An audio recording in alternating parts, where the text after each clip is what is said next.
Sali Berisha I ka dhënë përgjigje në distancë Edi Ramës, I cili më herët kishte kujtuar të kaluarën e tij si non grata.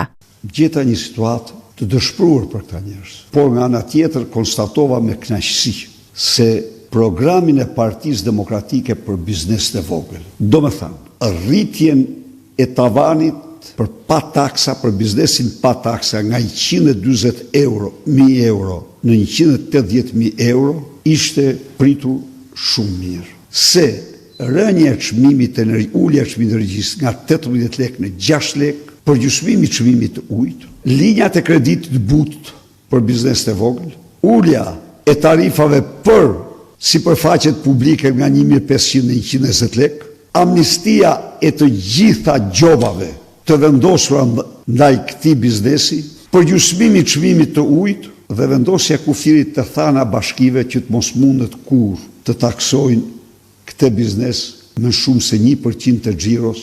Në fjalimin e tij, Berisha ka vizituar tregun industrial dhe ka dëgjuar shqetësimet e tregtarëve për vështirësitë me të cilat përballen.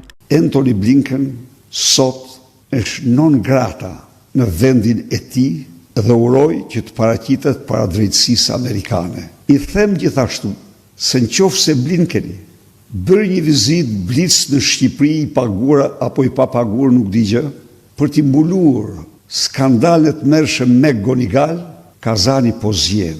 Ai skandal nuk mbyllet kurrë. Ish kryeministri ka premtuar se nëse fiton zgjedhjet do të bëjë gjithçka që është e mundur për të siguruar suksesin e këtij sektori të rëndësishëm për ekonominë e vendit.